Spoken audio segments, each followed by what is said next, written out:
So when should somebody reach out to you? When's a good time? The best time to reach out is really when the child is getting ready for their senior year of high school. They've just turned 17. That's the time to start reaching out to me. If the young adult is already 18, the time to reach out to me was yesterday, but you can reach out to me tomorrow and we'll take care of you. So, what are the common misconceptions in this area? What are you normally dealing with? So the common misconceptions are a lot of people don't know that they need that. They assume that just because they're the parent means that they're going to be able to continue to make those educational decisions and those medical decisions for their children.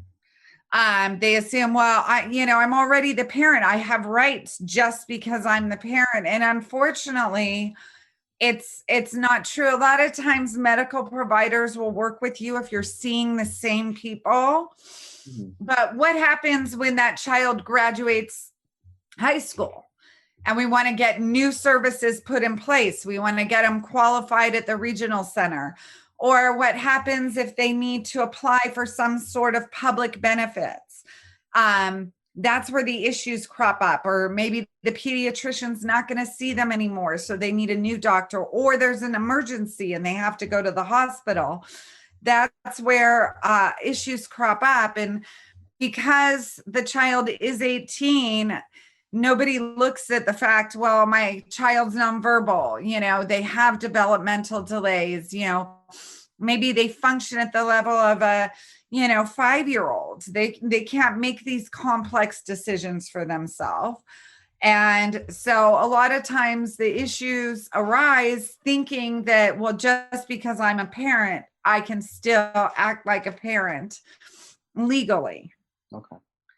And then the other misconception is when we're going back to those divorcing spouses. Yeah. And if we have a case where one parent has already been given in the family law court sole physical and sole legal custody, it's highly unlikely for that non-custodial parent to be able to have the conservatorship. The court's going to look at the bond, The other thing is, if they have joint custody, the court is not going to just decide, okay, well, your kid's 18, now you can switch and be the only one making these decisions. We're still looking out at the best interests of this young adult. And I think another thing is people don't realize that they don't have to litigate this. We can have divorced spouses, and we do often in our practice, have a divorced couple that has gone through mediation. They work together, they're co-parenting. They can file that first petition as co-conservators together. It doesn't need to be a fight. It doesn't need to be a battle. We can work all this out before we even file.